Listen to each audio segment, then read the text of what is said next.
నేను చదువుతాను, ప్రతి ఒక్కరి వినండి. నేను చదువుతాను, ప్రతి ఒక్కరు జాగ్రత్తగా వినండి. బయలు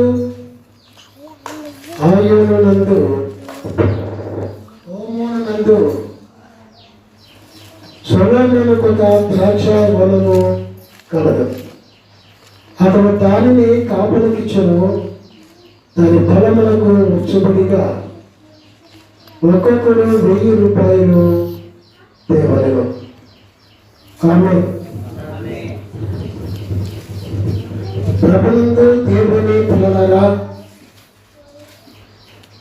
బాగా గమనించండి. ఎవరికైనా పొలం ఉంటే దానిలో ఏదైనా మనము వేసి గుర్తులు ఇస్తారు కదా, ఇస్తారా ఇవ్వరా? ఇస్తారా ఇవ్వరా? అలాగే సొలొమోను కూడా బయలు హోమోను అనే స్థలంలో ఒక ద్రాక్ష వనము వేసినాడంట. అయితే దాన్ని కాపుకిచ్చినాడంట. అంటే తోట కాపాడాలా, మరి దాంట్లో కావలసిన ఫలితం తీసుకోవాలా, సొలొమోనుకు గుర్తు ఇవ్వాలా. ఒక్కొక్కరు ఎంత ఇవ్వాలా? 1000 రూపాయలు ఇవ్వాలా. అర్థమవుతుందా ఈ వాక్యము? అర్థము కాదు, కానీ అర్థము చెప్పుతాం. 7 మాటలు కనబడతాయి ఇక్కడ. 7 మాటలకు అర్థము. ఆ భావం ఏమిటంటే బయలు హోమోను అనగా లోకం. ఏం చెప్పండి? లోకం అంటే లోకస్తులు, సర్వజనులు, అన్ని మతాల వారు, అన్ని కులాల వారు. అర్థమైంది కదా? అయితే ఈ లోకంలో సొలొమోనుకు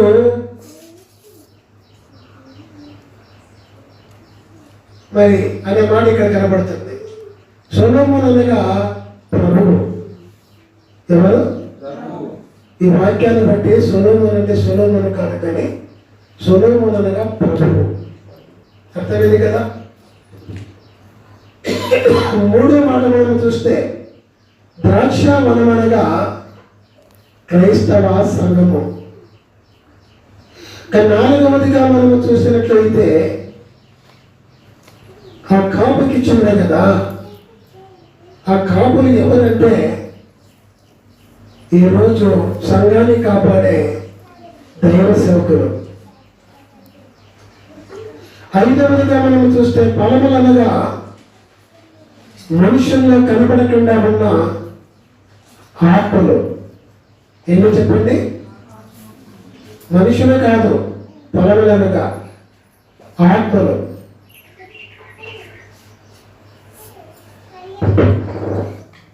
మనుషులను దేవుడు వారి తల్లిదండ్రికి కుమారులను స్వాస్థ్యముగాను కుమార్తెలను బహుమతిగాను ఇస్తున్నాడు. దేవుడిచ్చే బహుమానాలు మనుషులు తల్లిదండ్రులకు. అర్థమైంది కదా? అయితే దేవునికి ఇచ్చే ఆ యొక్క ఫలములు ఏమిటంటే మనుషుల్లో ఉండే ఆత్మలు. అర్థమైంది కదా? మరి 6వదిగా చూస్తే 1000 అనగా ఆశీర్వాదములు. ఏంటి చెప్పండి? ఆశీర్వాదములు. బాగా గమనించండి దేవుని పిల్లరా. ఈ 6 అర్థాలు కూడా మనం బాగా ఎరిగిన వారమై ఉండాలని తెలియపరుచుతున్నారు. ఎందుకంటే ఈ 6 భావాలు మనం తెలిసినప్పుడే ప్రభువును పరిపూర్ణంగా తెలుసుకున్న వారమవుతాం, నమ్ముకున్న వారమవుతాం, రక్షణ పొందిన వారమవుతాం. ప్రభు యొక్క 2వ రాకడకు సిద్ధపడి రెండవ రాకడ ఎప్పుడు వచ్చినా ఎత్తపడతాము అన్న ధైర్యము కలవడమవుతాం, ఎత్తపడతాం. 7 సంవత్సరాలు భూలోకంలో ఉన్న శ్రమలను తప్పించుకుంటాం. 7 సంవత్సరాలు పరలోకంలో ఉన్న దేవుని యొక్క మహిమ విందులో మనం ఉండగలుగుతాం. ఈ అర్థాలు తెలియకపోతే 7 శ్రమలు తప్పించుకోలేము, 7 దేవుని యొక్క మహిమ విందులో ఉండలేము. అంతేకాకుండా ఈరోజు వాక్యాలు బట్టి లోకంలోనికి మనం వెళ్ళినట్లయితే లోకములో కూడా భయంకరమైన శ్రమను పొందుకుంటాం.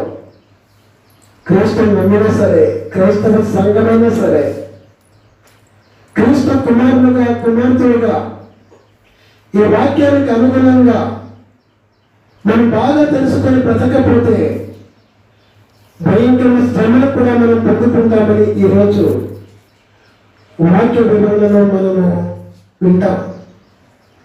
అది పొందకూడదు అంటే 7 మహిమ విందులో విని ఉండి 1000 న్యాయ పరిపాలన, ధర్మ పరిపాలనకి మళ్ళీ భూలోకాలకు వచ్చి 1000 సంవత్సరాలు ఇక్కడ మనము నివాసం చేస్తాం. 1000 సంవత్సరాల్లో దేవుని గురించి ప్రకటిస్తాము. దేవుని గురించి ప్రకటిస్తామా? ప్రకటించమా? దేవుని గురించి ప్రకటించము. రాబోయే తీర్పు గురించి ప్రకటిస్తాము. 1000 సంవత్సరాలు ఇప్పుడు మాది 60-70 ఏళ్ళు కాదు. గొప్ప గొప్ప దైవజనులంతా కూడా ఎక్కువ 120 ఏళ్ళు. చాలా వరకు దైవజనుల్లో మనకు తెలిసి దేవదాసయ్య గారు 120 ఏళ్ళు ఈ భూలోకంలో జీవించినారు. మరి ప్రసన్న గారు కూడా అందరికీ తెలుసు 60 ఏళ్ళు భూలోకంలో జీవించినారు. అందుకంటే ఎక్కువ జీవించిన వారు ఎవరు కనపడలేరు ఈ కాలానికి. అయితే ఇట్లా కాలం కాదు, పరలోకం నుంచి దిగి వచ్చినాక 1000 సంవత్సరాలు ఇక్కడ జీవించేది. ఎన్ని సంవత్సరాలు చెప్పండి? అందరూ చెప్పాలి. ఎన్ని సంవత్సరాలమ్మా? 1000 సంవత్సరాలు. చాలా మందికి తెలియక ఈ అశాశ్వతమైన సంవత్సరం 10 ఏళ్ళు 100 ఏళ్ళు అది దేవుడు బ్రతికిస్తాయి. దీనికోసమే జీవిస్తున్నారు, ఈ సంతోషం కోసమే బతుకుతున్నారు, ఈ లోక సంపద కోసమే, అశాశ్వతమైన విడిచిపెట్టవలసిన సంపద కోసమే బ్రతుకుతున్నారు. దానివల్ల శ్రమని ఈరోజు వివరణలో మనం వింటాం. దానివల్ల శ్రమ అని మనం ఈ వివరణలో వింటాము ఈరోజు. కనుక దేవుని పిల్లలారా, మీకేమి చెబుతున్నారంటే ఈరోజు ఈ వాక్యములు ప్రతిరోజు కూడా చెప్పే వాక్యములు జాగ్రత్తగా విని తెలుసుకొని నేర్చుకున్న వారై ఆ ప్రకారం చేస్తూ ఇతరుల చేత చేపిస్తూ బ్రతికే వారుగా ఉండాలని తెలియపరచుకుంటున్నాను. అప్పుడు ఏముండదు, ఈ లోకల శ్రమలుండవు, 7 శ్రమలుండవు, 1000 పాత లోకంలో ఉండేది ఉండదు. ఇంకా తర్వాత యుగయుగాలు నరకంలో కాలే బాధ కూడా ఉండదు. ఇవి ఉండాలా ఉండకూడదా? చెప్పాలి. ఉండాలా ఉండకూడదా? ఉండకూడదంటే వాక్యాన్ని బాగా విని, వాక్య భాగంలోకి వెళుతున్నాను, వాక్యాన్ని జాగ్రత్తగా విని ఆ ప్రకారం చేస్తూ ఆ ప్రకారం ఇతరుల చోట చేపిస్తూ బ్రతికే వారుగా ఉండాలని నేను తెలియపరుస్తున్నాను. మంచిది. దేవుని పిల్లలారా, ఒక 7 భాగాలుగా మీకు క్లుప్తంగా చెప్పి ముగిస్తాను. జాగ్రత్తగా వింటారా? నిద్రపోతారా? వింటారా? నిద్రపోతారా? వింటారా? నిద్రపోతారా? వింటారా? నిద్రపోతారా? వింటారా? నిద్రపోతారా? వింటారా? నిజంగా నిద్రపోతే పక్కన మొటికాయ వేయచ్చా? ఖచ్చితంగా పక్కన ఖచ్చితంగా మొటికాయ వేయండి. గుణ మార్గం నిద్రపోతే వేయాలో వద్దా? అంటే తూకడమే కాదు, ఇట్లా పిల్లలుగా చూసి మాట్లాడతారు, అప్పుడు మొటికాయ వేశారు. ఓకేనా? పిల్లలను కూడా కనుక్కోవద్దు. నేను పిల్లోని మార్గంగులు పెద్దోడు ఎట్లా సార్, నేను పిల్లోని శాలివ్రతంగులు పెద్దోడు నేను వేస్తే ఎట్లా అనుకోవద్దు. ఎలాంటి విప్రయోగ ముడికాయ వేసేయండి. దేవునికి మహిమకలను కాక, దేవునికి స్తోత్రములను కాక. మంచిది దేవుని పిల్లారా. మరి ఈరోజు క్రైస్తవ సంఘాల గురించి మనం విన్నాం కదా. క్రైస్తవ సంఘం అంటే ఏమిటి? చదువుకున్న వాక్యములో ద్రాక్ష, గట్టి చెప్పండి అమ్మా, ద్రాక్షావనము అనగా క్రైస్తవ సంఘము. ఈ క్రైస్తవ సంఘము అనే వనమును ఎందుకు దేవుడు వేసినాడు, ఎందుకు దేవుడు వేసినాడు అని మీకు అర్థము తెలియపరుస్తున్నాను. దేవునికి మహిమకలను కాక. ఒకటి, దేవుని మాట వినకుండా మనుషుల మాట విని చెప్పింపబడిన వారిని ఆశీర్వాదకరముగా మార్చుల కొరకని ఆదికాండము 3వ అధ్యాయము 17వ వచనము సెలవిస్తూ ఉంది. ఏమన్నా చెప్పాలి త్వరగా. దేవుని మాట వినకుండా మనుషుల మాట విని భూలోకము మానవులు ఏమన్నారు? శపించబడినారు. శపించబడిన నేను నన్ను భూలోకమున ప్రతి ఒక్కరిని ఆశీర్వాదముగా మార్చడానికి దేవుని క్రైస్తవ సంఘాన్ని అనే వనాలు వేసి ఉన్నారని నేను నేర్చుకోవాలని తెలియపరుస్తున్నాను. అలాగే అభివృద్ధి చెందడానికి, ఏం చెందడానికి? అభివృద్ధి చెందడానికి. అభివృద్ధి అంటే దేవుడు అన్నాడు కదా, మీరు అభివృద్ధి చెందించండి. దేవుని అభివృద్ధి చాలా మంది ఏం చేస్తున్నారంటే పిల్లలు లేకపోతే పిల్లలు పిల్లలు పిల్లలు పిల్లలు అంటారు. పిల్లలు పుట్టిన తర్వాత అసలు దేవుడు వద్దంటారు. ఎట్లంటారు? ఏమన్నా చర్చకు రాలేదా అంటే, ఏం చేస్తున్నాయా, బిడ్డను చూసుకునేది సరిపోతుంది మా బతుకు, ఏ రోజు చర్చకి అంటారు. ముందు అడిగితే దేవుడు మాకు బిడ్డలు ఇస్తే అప్పుడు వస్తూ ఉంటారు. అర్థమైంది కదా. అంటే బిడ్డలు వర్తిల్లాలి కానీ, బిడ్డలు అభివృద్ధి చెందాలి కానీ, బిడ్డల దేవుని యొక్క ఉద్దేశం అభివృద్ధి చెందకూడదు. ఇది తెలియక చాలా మంది బిడ్డల సంతానం వృద్ధి జరగాలనుకుంటారు కానీ సంతానమైన మన బిడ్డలకు దేవుని యొక్క ఉద్దేశము అభివృద్ధి చెందడం తెలియక అది చేయకుండా ఉంటున్నారు. దేవునికి మహిమకలను కాక. చెప్పండి, దేవుడు ఎందుకు క్రైస్తవ సంఘమైన వనాన్ని ఈ లోకమనే భూలోకం స్థాపించినాడు?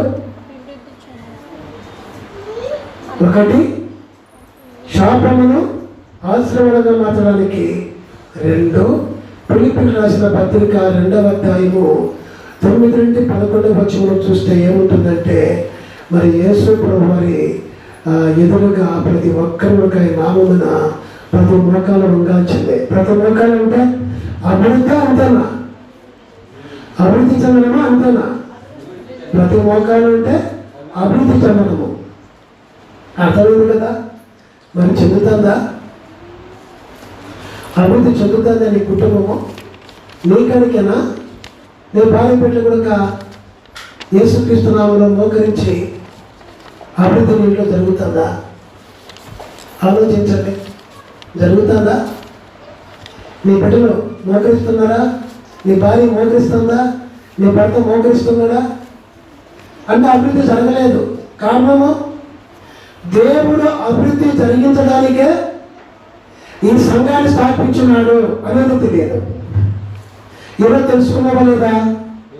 ఈ రోజు నుంచి నీ కుటుంబంలో నీ భర్త లేక నీ భార్య లేక నీ బిడ్డను యేసుక్రీస్తు నామములో మోకరించాలంటే ఏం చేయాలా? నీవు మోకరిస్తూ ప్రార్థిస్తూ అది చేసిన పని స్తుతిస్తూ నీ బిడ్డలకు నేర్పాలా. మరి శాపములో ఉన్న నిన్ను ఆశీర్వాదముగా మార్చడాని కోసం, నిన్ను ఆశీర్వాదముగా మార్చడాని కోసమే దేవుడు యేసుక్రీస్తు లోకంలోకి వచ్చి తను తగ్గించుకొని ఇతరుగా చేసుకొని సెలవు మనం పొందుతగా తను అప్పగించుకొని తగ్గించుకున్నాడు. ఆయన ఎందుకు తెలుసా? శాపము ఆశీర్వాదంగా మార్చడానికి, నీ మీద నా మీద శాపం లేకుండా చేయడం కోసం. ఇంకా అభివృద్ధి జరగాల. నాకే కాదమ్మా, నీకు నీ సంతానానికి కూడా ఎటువంటి క్రమం కావాలి. ఇంకా మూడో మాటలను చూసినట్లయితే దేవుని ఉద్దేశం నెరవేరిన కొరకే అని చెప్పి ఆదికాండం 1వ అధ్యాయము 28వ వచనం చెప్పబడుతుంది. ఏమంట? భూమిని నిండించు ఉందా లేదు అక్కడ? ఆదికాండం 1:28 ఆది మానవులు చేసి భూమిని నిండించు అదామా. ఏమన్నాడు? నువ్వు భూమిని నిందించాలా, నువ్వు ఒక్కరివి కాదు, భూమిని నిందించు అన్నాడు. కానీ నిందించినారు వాళ్ళు, నిందించినారు. ఎలాగా? పిల్లల కని మన 120 ఏళ్ళు కాదు, 900 సంవత్సరాల కంటే ఎక్కువగా పిల్లల కని నిందించినారు. కానీ వాళ్ళ సంతానం అంతా ఎలాగున్నారు? వారిలాగానే బయ్యలు హోమోను అన్నట్లుగా లోకం, బయ్యలు హోమోను అనగా లోకం, వారి సంతానం అంతా కూడా ఒక లోకములో ఒక సంతానముగా ఉండి వారి వలె ఎవరి వల్ల ఆగమనంలో పాపము చేసినాక పతనమైపోయి పరిశుద్ధ జీవితాన్ని పోగొట్టుకొని బయ్యలు అనగా ఏదోను తోటి నుంచి బయటికి వెళ్ళిపోయినారు.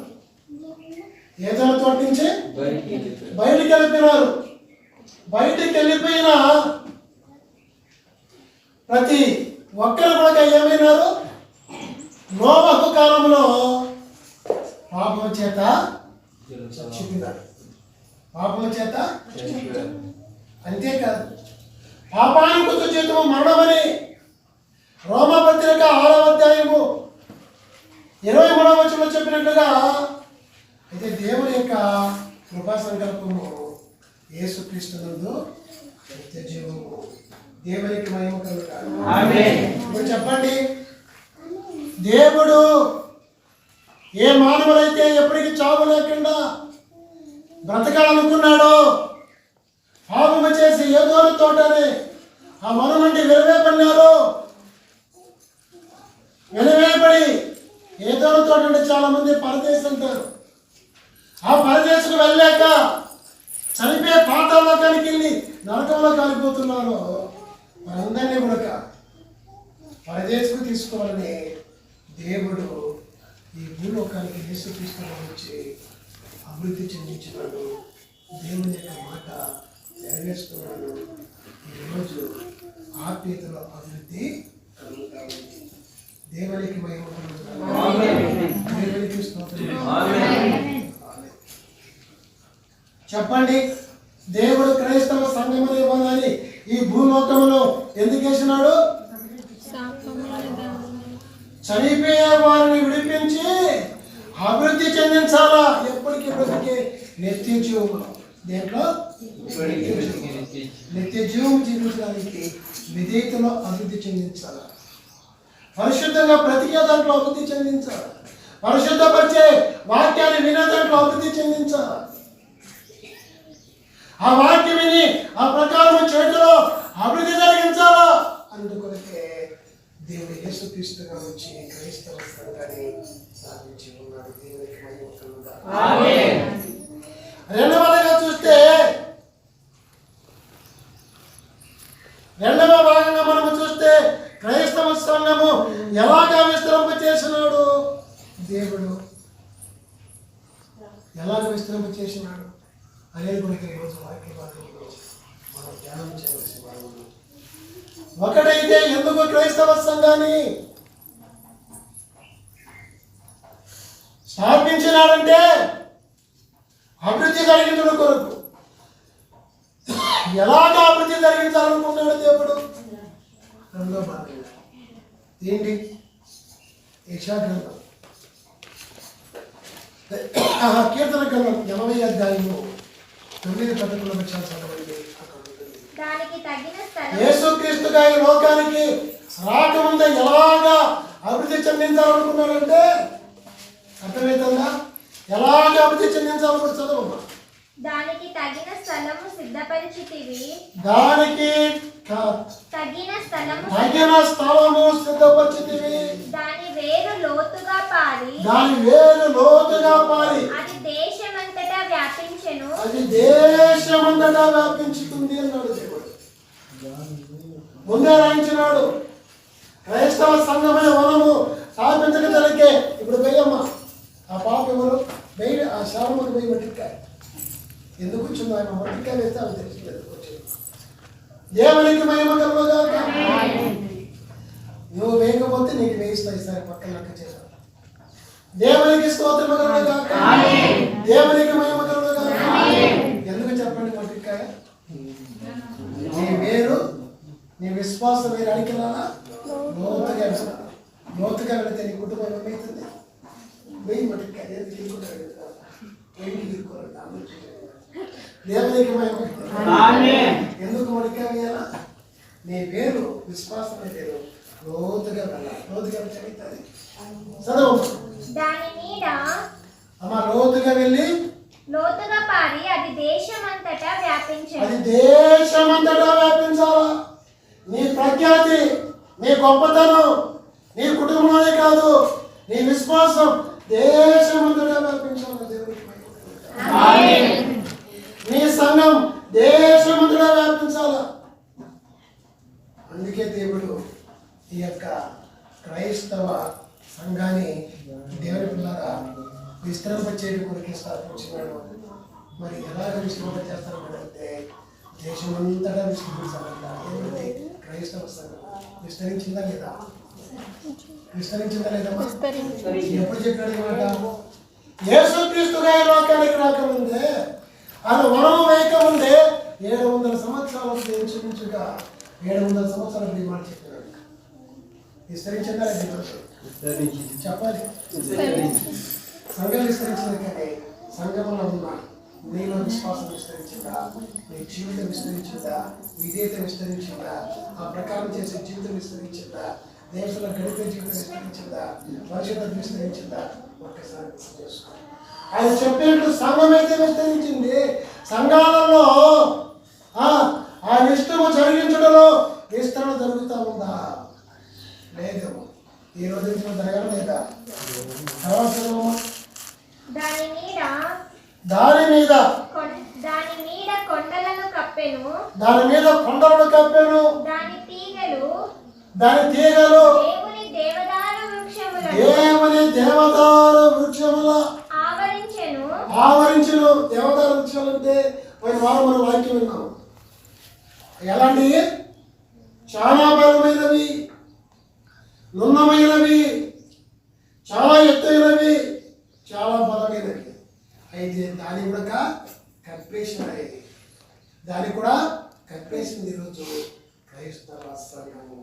ఇంకా తర్వాత దాని తీగలు సముద్రం వరకు. ఏ సముద్రం వరకు? యూఫ్రటీసు నది వరకు. దాని రెమ్మలు వ్యాపించెను. సముద్రం కాకుండా దాని రెమ్మలు కూడా యూఫ్రటీసు నది వరకు వ్యాపించెను. దేవునికి మహిమ. దేవునికి స్తోత్రం. యేసు దేవునికి మహిమ. అలాగే రెండవదిగా చూస్తే ఆ వనానికి ద్రాక్ష చెట్టు ఎక్కడి నుండి తెచ్చినాడు? ఎక్కడి నుంచి తెచ్చాడంట? నీవు ఐగుప్తులో నుండి ఒక ద్రాక్షావళిని తెచ్చి అన్యజనులను వెళ్ళగొట్టి దాన్ని నాటి తిరిగి దేవునికి ఆ రాజు కానాను దేశంలో అన్యజనులు వెళ్ళగొట్టి ఇశ్రాయేలు అనే సంఘాన్ని అక్కడ నాటాడు. ఈ రోజు ఈ లోకంలో అన్ని జనుల కొరకు ఆయన ఏం చేసినాడు? యోహాను సువార్త 15వ అధ్యాయంలో వచ్చి చూస్తే నేను ద్రాక్షావళిని, మీరు ఈరోజు క్రైస్తవ సంఘాలు ఎవరంట? తీగలుగా ఉన్నారంట. తీగలుగా ఉన్నప్పుడు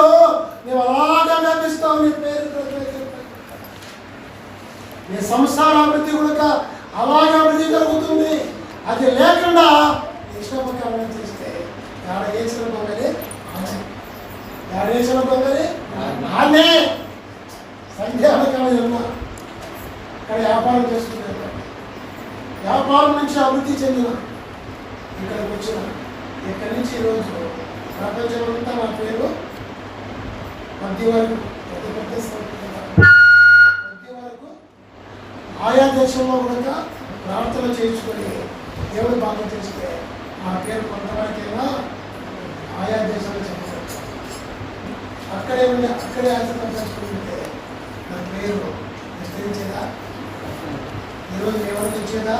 నేను ఎవరికి తెలిసేవాడి.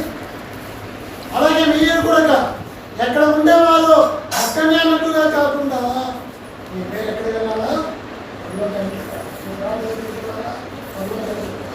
మీ స్థితి ఎక్కడికి వెళ్ళాలా? మీ విదేశం ఎక్కడికి వెళ్ళాలా? మీ ప్రవర్తన ఎక్కడ కనపడాలా? పరలోకానికి కనపడాలా? విస్తరించాలంటే ఏం చేయాలా? చెట్టుకు వేలు కాకూడదు. ద్రాక్షావల్లి అని యేసు క్రీస్తు ప్రభువుని అంటుకట్టుబడి ఉండాలా, హత్తుకొని ఉండాలా. అప్పుడే నీవు అలాగా తీవ్రపడి బుద్ధి చెందుతావు. కానీ ఆత్మీయతలో బంధుకంగా అలాగా యేసు క్రీస్తుతో హత్తుకొని నీ ఇష్ట ప్రకారంగా ఉంటే నీ అభివృద్ధి చెందలేదు. నీ అభివృద్ధి దేవుడికి ముందు వేసి వదిలేసి ఆ ముందుగా వేసి ఒక కోట ముందుగా వస్తే వేసే అనుకుని తీగ అవుతావా? ఉన్నట్టు బయటికి ముందుగా వస్తే నువ్వు తీగ అవుతావా? ఉన్నట్టు పిచ్చి పట్టేదానికి ఒక ఆపంతో వెళ్ళొస్తే తీగ అవుతావా? ఏసలాగానే ఉండాలి, ఏసను అతుక్కొని ఉండాలి, ఆయనతో ఉండాలి.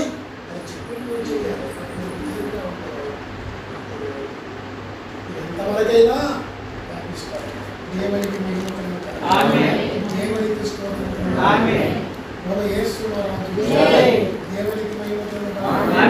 చెప్పండి. రెండో భాగంగా క్రైస్తవ సంఘం ఎలాగ విస్తరింపచేస్తాడు? ప్రపంచమంతా కూడా దేశమంతా కూడా విస్తరింపచేస్తానన్నాడు దేవుడు. మరి దేశమంతా పరలోకం కూడా నీవు వ్యాపించాలంటే, పరలోకానికి వెళ్ళాలంటే ఈరోజు ఏమై ఉండాలా? తీగల వలె ఉండాలి. క్రైస్తవ సంఘమే ఒక తీగ. క్రైస్తవ సంఘములో ఉన్న క్రీస్తును క్రమాన్ని ధరించుకొని ఎప్పుడైతే క్రీస్తును హత్తుకొని అంటుకట్టుకుని ఉంటావో అప్పుడు నీవు వర్ధిల్లుతావు. దేవునికి మహిమ కలుగు కాక, దేవునికి స్తోత్రం కలుగు కాక. చూడండి, సంఘం ఉంది. నేనుండా ఫస్ట్ దేవుని ఇక్కడ పెట్టాడు. నేను ఇక్కడే ఉండా, ఇక్కడే ఉండి కూడా ఎంతో వ్యాపిస్తాను, ఎంతో వ్యాపిస్తాను. చాలామంది నన్ను విడిచి వెళ్ళిపోయిన వారున్నారు. వాళ్ళకు ప్రఖ్యాతి విస్తరిస్తుందా? ఇప్పుడు చెబితే వాళ్ళ చరిత్ర ఎంతో ఉంటుంది.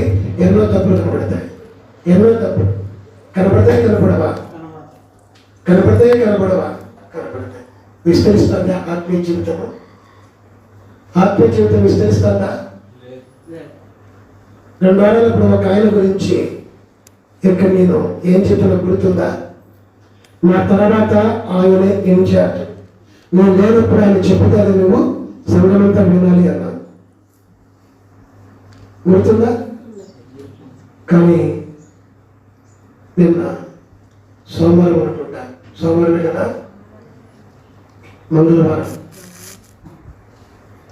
మంగళవారము ఆయన ఈయన చెల్లిపోయినాడు. ఫోన్ ఎత్తరా 20 సార్లు చేసినప్పుడు 7 ఏళ్ళుగా పన్నానయ్యా ఈ బాధ. అందరికంటే ఎక్కువ నీ వల్ల నాకు బాధ కలుగుతుంది. జాగ్రత్త కలిగి, భయము కలిగి, భక్తి కలిగి, పశ్చాత్తాపంతో వచ్చి ఇక్కడ నేను జాగ్రత్తగా ఉంటాను, నా దర్శన ప్రకారం బ్రతుకుతానంటే సాయంత్రం నా పిల్లల పశ్చాత్తాపడు, లేకుంటే రానే వద్దు, ఇంకొక దారి చూసుకోవాలి, ఇంకొక దారి చూసుకో. ఎందుకు అడుగుతున్నాను బాధ అన్నాను. ఎన్ని సంవత్సరాలు? 7 సంవత్సరాలు. ఆయన ఎన్ని మంచి చేస్తాడు తెలుసా? 99 మంచి చేస్తాడు. ఎన్ని? 99 మంచి చేస్తాడు. ఒక్కడు మాత్రమే తప్పు చేసింది ఆయన. ఆ ఒక్కటే వరకు నాకు చాలా ఇబ్బంది కలిగిస్తాడు.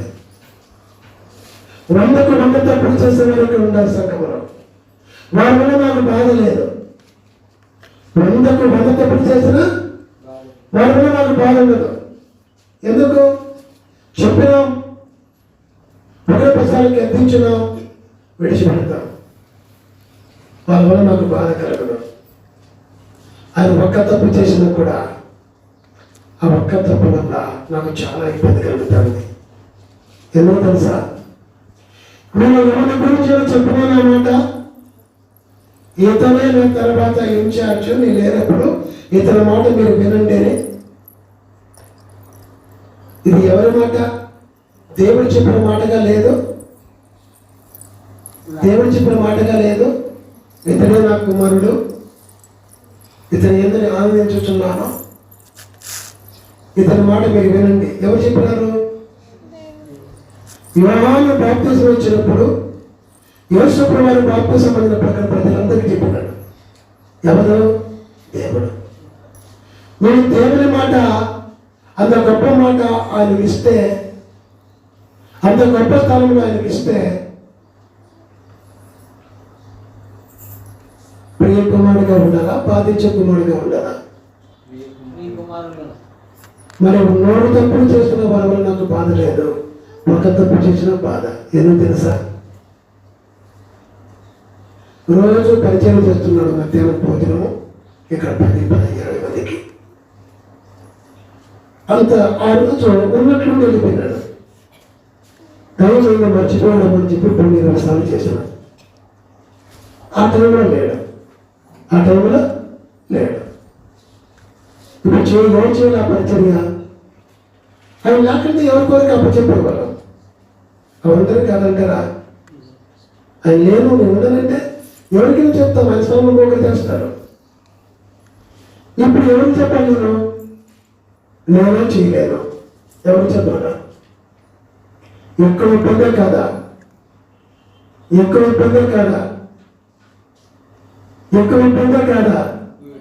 దేవునికి మహిమ కలుగును గాక, దేవునికి స్తోత్రం కలుగును గాక. ఎక్కువ ఇబ్బందే కాదా? దేవునికి మహిమ కలుగును గాక. అందుకే దేవుని పిల్లారా, దేవుని మాట ఒకరి గురించి చెప్పినప్పుడు ఆ వ్యక్తి ఎలా ఉండాలంటే మడత అయినా లేకుండా వాక్యముతో ఉదక స్నానము చేయబడాల. అర్థమైంది కదా? ఎఫెసీయులకు రాసిన పత్రిక 5వ అధ్యాయము 27వ వచనంలో ఈ మాట అంటాడు. దేవుడు అంటే యేసుక్రీస్తు తన సంఘమును పరిశుద్ధముగా, నిష్కలంకముగా, నిర్దోషముగా, మడతైన లేకుండా నిలబెట్టుకోవడం కోసము ఆయననే అప్పగించుకోవడం. వాక్యముతో ఉదోషణము చేయబడి అంత పరిశుద్ధంగా ఉండాలని ఆయనకి శ్రమలో అప్పగించుకున్నది. ఎందుకంటే 99 మంచి చేసి ఒక తప్పు చేయమని కాదు, ఏ తప్పు లేకుండా బ్రతకాల. పొరపాటు ఏదైనా ఇబ్బంది కలిగితే దానికి వేరే సొల్యూషన్ ఉంటుంది. దేవుడు క్షమిస్తాడు. అర్థమైంది కదా? దేవునికి మహిమ కలుగును గాక, దేవునికి స్తోత్రము కలుగును గాక. అలాగే దేవుని పిల్లారా, మంచిది. ఆయన ద్రాక్షవల్లి ఐగుప్తు తెచ్చి నాటబడింది. ఇజ్రాయేలు నుంచి వచ్చి జన్మించి ఈ భూలోకంలో మరి నాటబడిన వృక్షం ఆ ద్రాక్షవల్లి ఎవరు? యేసుప్రభువు. మన తీగలను సంఘముల తీగ అయితే సంఘములో ఒక్కొక్క తీగ, ఆ తీగగా ఉన్నామని పరీక్షించుకుంటే, ఒకసారి తీర్మానం చేసుకుంటే, దేవా నేను వాక్యంతో ఉదర్శనాలుగా చేయబడి నీతో అంటుకట్టబడి ఆయన తీగలని ఫలించాలని ఈ రోజు నుంచి తీర్మానం చేసుకుంటే 3వ భాగానికి వెళదాం. దేవుని పిల్లరా, చేసుకున్న తీర్మానము తీగలను జీవించాలని, క్రీస్తు అంటుకట్టబడిందాలని తీర్మానం చేసుకున్నారా లేదా? చేసుకోండి త్వరగా. చెప్పకుండా ఉంటే ఏం అర్థమే కాకుంటుంది. అర్థమైందో లేదో నా డౌట్ కానీ. దేవునికి మహిమ కలుగును గాక, దేవునికి స్తోత్రము కలుగును గాక, దేవునికి మహిమ కలుగును గాక. దేవుని పిల్లరా చూడండి, అర్థం కాకండి ఇబ్బంది. చూడు, దైవ కృప మనం అర్థంది. ఆమె తెలుగు చదవలేదు, ఏమంటే ఇంగ్లీష్ మీడియం ఉంటుంది. మరి సుట్టు అంటుందో నాకు తెలియదు, లేకపోతే తెలుగు రాదో నాకు తెలియదు. ఏ తెలుగు చెప్పడమా ఇంగ్లీష్ మీడియంలో? అసలు చెప్పడమా రాయట్లో? మా కొడుకుడికి ఇంగ్లీష్ మీడియం చదివినాడు. మరి ఇంగ్లీష్లో మాట్లాడారంటే మాట్లాడు. నేను వినను, నాకు ఆశ. నేను లేనప్పుడు మాట్లాడతాడు, కానీ నేను ఉన్నప్పుడు మాట్లాడాడు. తెలుగు బాగా మాట్లాడతాడు. చిన్నప్పటి నుంచి ఇంగ్లీష్ మీడియం చదివింది. ఆ పిల్లడు ఎక్కడ కూడా లోటు లేదు, ఎప్పుడు కూడా మంచి మార్కులే. ఆయన తెలుగులో బాగా చదువుతాడు. ఆయన ఎందుకు తెలుగు చదవలేని ఉంటుంది.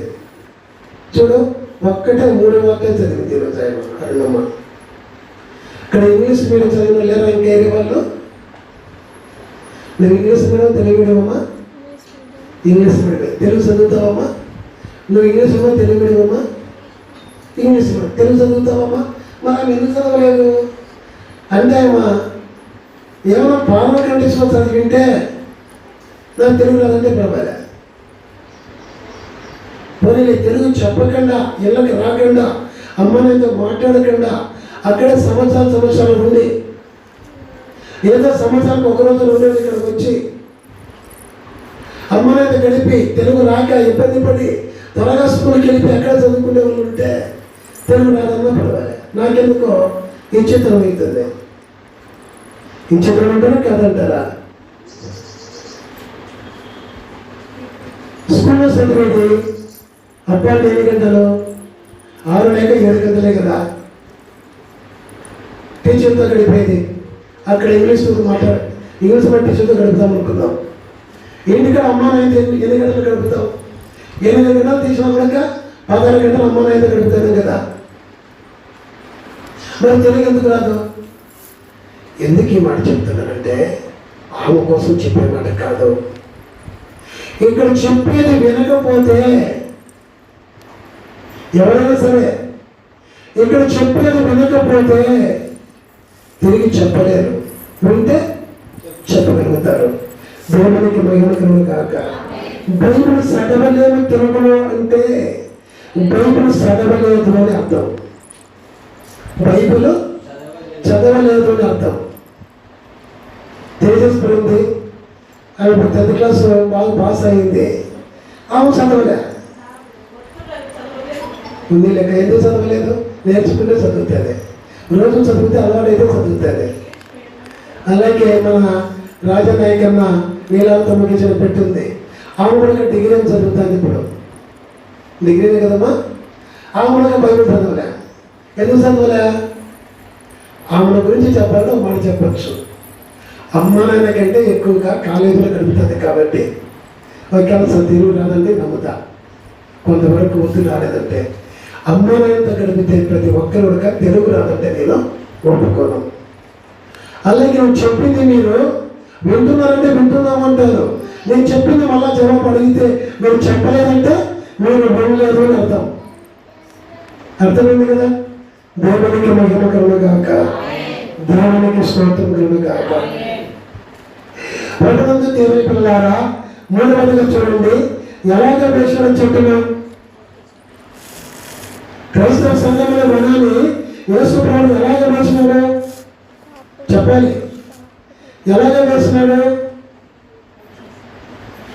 రోగులను బాగు చేసి, దయ్యాలను వెళ్ళగొట్టి, ఇంకా చనిపోయిన వారిని బ్రతికించి, ఆయన సొంత రక్తంతో ఈ సంఘాన్ని కట్టినాడు. తెలుసా మీకు? తెలుసా మీకు ఈ మాట? తెలియదు, మీరు నేర్చుకోండి. యేసుక్రీస్తుగా దేవుడి లోకాలకు వచ్చి సంఘాన్ని ఎలాగ కట్టాడు? క్రైస్తవ సంఘాలంటే రోగులను బాగు చేస్తున్నాడు, దయ్యాలు వెనబడుతున్నాడు, చనిపోయిన వారిని బ్రతికిస్తున్నాడు. ఆయన సొంత రక్తంతో క్రైస్తవ సంఘాన్ని కడుతున్నాడు. ఎవరైనా రక్తంతో సంఘాన్ని కట్టారా? ఎన్నో సంఘాలు ఉన్నాయి, ఒక్కొక్క కులానికి ఒక్కొక్క సంఘం. ఎవరైనా రక్తం కాల్చి రక్తంతో కట్టాడా? ఆ కుల సంఘం పెట్టినవాడు రోగులను బాగు చేస్తాడా? ఆ కుల సంఘాన్ని పెట్టినవాడు దయ్యాలు వెళ్ళగొడతాడా? ఆ కుల సంఘాన్ని పెట్టినవాడు చనిపోయిన వాడు బ్రతికిస్తాడా? కానీ నా దేవుడు, ఈ క్రైస్తవ సంఘాన్ని కట్టిన దేవుడు, నేను నమ్మిన దేవుడు, అందరి దేవుడు రోగులు స్వస్థపరుస్తాడు, దయ్యాలు వెళ్ళగొడతాడు, చనిపోయిన వాడిని బ్రతికిస్తాడు. ఆయన సొంత రక్తం ఇచ్చి, సొంత రక్తం చదవండి. అపొస్తలుల కార్యాలు 20:28 క్రైస్తవ సంఘం అంటే ఏదో అనుకోవాకు, ఏదో తలకాయలో మైండ్ పెడితే ఏదో అనుకోవు. భంగమంటే ఉందిలే, ఎందుకనుకుంటే భంగమంట్లాగా అనుకుంటే నీకు తెలియకుండా ఉంటావు. చదవండమ్మా. దేవుడు తన స్వరక్తం నుంచి సంపాదించిన తన సంఘమును కాయుటకు పరిశుద్ధాత్మ మీకు దేనియందు అధ్యక్షులుగా నుంచును. ఆ యావత్తు మందను గూర్చియు మీ మట్టుకు మిమ్మను గూర్చియు జాగ్రత్తగా నుండి దేవునికి మహిమ కలుగుగాక. చాలా మంది బాధపడతా ఉంటారు. అయ్యగారు ఏందో మాకు చెబుతూ ఉంటాడు, అరుస్తూ ఉంటాడు, మా గురించి చెబుతూ ఉంటాడు, పేరు చెబుతూ ఉంటారు. పేరు చెబితే అన్నా మీరు తెలుసుకుంటారేమో అని పేరు చెబుతూ ఉంటా, లేకుండా ఎవరికో చెప్తాను అనుకుంటారు. అర్థమైందమ్మా? కానీ దేవుడు ఏమంటాడు నాకు, రే అబ్రామా, దేవుడు నా రక్తం నుంచి సంపాదించిన సంఘం ఇది. దైవకుడు బట్టి ఎవరు తెలుసా? నా స్వరక్తం నుంచి సంపాదించిన బిడ్డ. తేజస్సుని ఎవరు తెలుసా? నా సొంత రక్తం నుంచి సంపాదించిన బిడ్డ. అలాగే శాలేం రాజు ఎవరు తెలుసా? నా సొంత రక్తం నుంచి సంపాదించిన బిడ్డ. కానీ కాయిటి కొరకు దేని మీద నిన్ను అధికారం ఉంచినాడంటే, నా దేని మీద అధికారం ఉంచినాడు? శాలేం రాజు యొక్క ఆత్మ మీద అధికారంగా ఉంచినాడు. దైవపు ఆత్మ మీద అధికారంగా ఉంచినాడు. దేవదేశుడు ఆత్మ మీద, అలాగే ప్రజల ఆత్మ మీద అధికారంగా ఉంచినాడు. కనుక ఆత్మ కాయిటి కొరకు నా మటుకు నేను జాగ్రత్త పడాలంటే నన్ను కాచుకోవడానికి. నా ఆత్మ నరకానికి పోకుండా మోక్షానికి పోవాలన్నా, నా ఆత్మ నరకానికి పడి మోక్షానికి పోవాలన్నా నేను జాగ్రత్త పడాలన్నా కాచేదాని కోసం. అమ్మ అర్థమైందా? దేవత సంపాదించినప్పుడు చెప్పండి. ఇప్పుడు సంఘము ఏదో మాట్లాడతానా, డబ్బుతానా, ఆయుధతోనా? ఆయన సొంత రక్తం నుంచి సంపాదించిన సంఘము. నాకు నువ్వేదో తక్కువ అనుకుంటున్నాను, నాకు మాత్రం నువ్వు చాలా ఎక్కువ. నాకు మాత్రము శాలేం రాజు, నీకు నువ్వు తక్కువ అనుకుంటున్నావు, నాకు మాత్రము నువ్వు చాలా ఎక్కువ. ఎందుకు తెలుసా? దయకృపా, నీకు నువ్వు తక్కువ అనుకుంటున్నావు, నాకు నీవు చాలా ఎక్కువ. తేజస్వరి, అర్థమైందమ్మా? అలాగే ప్రతి ఒక్కరికి అర్థమైందా? మీకు మీరు తక్కువగా అనుకుంటున్నారేమో, అయితే దేవుని యొక్క రక్తముతో సంపాదించిన సంఘము మీరు. నాకు చాలా ఎక్కువ, మీకంటే నాకు చాలా బాధ్యత ఉంది. మీ పైన మీ ఆత్మ నశించకుండా, నరకానికి వెళ్ళకుండా మోక్షాన్ని తీసుకోవడం నాకు చాలా అవసరమైనది. లేకుండా దేవుడు నన్ను అక్కడుగుతాడు. యేసుల గ్రంథంలో 3:16 చూస్తే ఈ మాటలు ఉంటాయి. నరపుత్రుడా అంటే, అబ్రామా, ఎవరైనా సంఘంలో తప్పు చేస్తే హెచ్చరించి చనిపోయిన కూడా నేను ఉత్తరవాదిగా తెలుసును. నువ్వు హెచ్చరించకుండా, చెప్పకుండా వాడు చనిపోతే, లేక వాడు చనిపోతే నీవే ఉత్తరవాది, నీవే లెక్క అడుగుతా.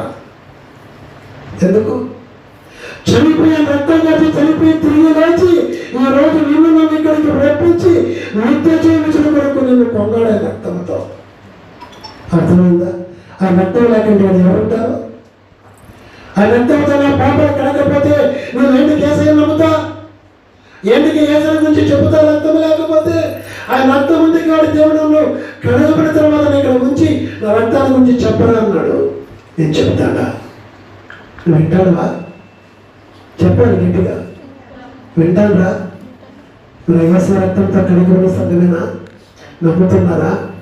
కనుక ఈ రోజు నుంచి అయ్యగారు చెప్తున్నారంటే ఆయనకు దేవుడు ఇచ్చిన అధికారంతో చెబుతున్నాడు. నేను కూడా అటువంటి అధికారము గలవానిగా యేసయ్య రక్తముతో కడగబడిన నేను కడగబడుతూ బ్రతకాలని తీర్మానం చేసుకో. దేవునికి మహిమ కలుగుగాక. మనం 4వది చూస్తే ఎవరికి ఇచ్చినాడు? దేవునికి మహిమ కలుగుగాక. దేవునికి స్తోత్రం కలుగుగాక. మనలో యేసు మహారాజుకి దేవునికి మహిమ కలుగుగాక. దేవునికి స్తోత్రం కలుగుగాక. దేవుని పిల్లారా, దేవుడు ఎవరికి ఇచ్చినట్టే దైవజనులకు ఇచ్చినాడు. ఎవరికి? దైవజనులకు. చూడండి, సేవ చేయని దేవుడు చెప్పినప్పుడు నాకు దేవుడు చేసిన వాగ్దానము యెషయా గ్రంథము 60వ అధ్యాయము 22వ వచనం. యెషయా గ్రంథము 60వ అధ్యాయం 22వ వచనం. నన్ను సేవ చేయనప్పుడు ఒక్కరి మనం భయపడద్దు, నువ్వు ఒక్కనమే 1000 మంది అవుతావు అన్నాడు. అది చేసేది ఎవరంట? దేవుడు చేస్తాడంట. ఒక్కని 1000 మందిగా ఎవరు చేస్తారంట? దేవుడు చేస్తాడు. చదువమ్మా. 1000 మంది అగును,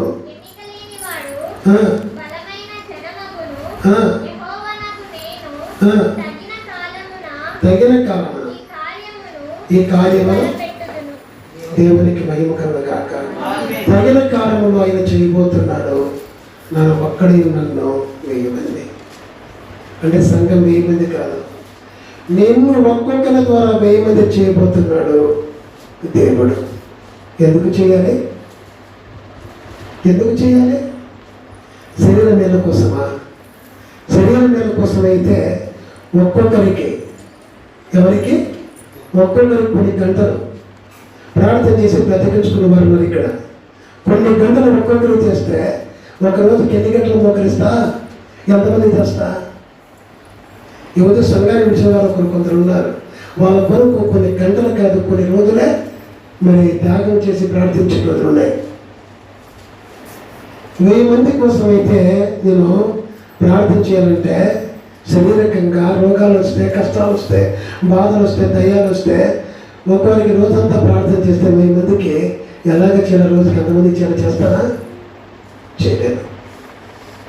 కానీ దేవుడు ఆత్మల మీద అధికారం ఇచ్చినాడు. ఆత్మలకు సంఘంలో ప్రతి ఒక్కరు ఆత్మ కూడా రక్షణ పొందాలా, నాగుడు సిద్ధపడాలా, ఆ రాజ్యానికి వెళ్ళాలా. ఆత్మల కోసం దేవుడు నాకు ఈ సంఘాన్ని ఇచ్చినాడు. సంఘంలో ఉన్నది. దేవునికి మహిమ కలుగుగాక. ఎందుకు చెప్పండి? దేవునికి నేను ఆత్మలనే ఫలాలను ఇవ్వాలి. 5 చెప్పాలి. 5వ భాగం. ఈ రోజున క్రైస్తవ సంఘము ఏమొస్తున్నది? కాల ద్రాక్ష, తీర ద్రాక్ష. దానివల్ల 6 దానివల్ల ఏం జరుగుతుంది? మన కష్టం అర్థమైపోతా ఉంది. శ్రమలు విన్నాం కదా, తెలుసు కదా. మన 7వ భాగంగా ఏం చేయాలి? ఆయన చేసిన మేలని గుర్తు చేసుకుని కీర్తనకాడు ప్రార్థించినట్లు మనం కూడా ప్రార్థన చేసేవారుగా ఉండాలి. మోకరించి ప్రార్థన చేసుకుందాం. అందరూ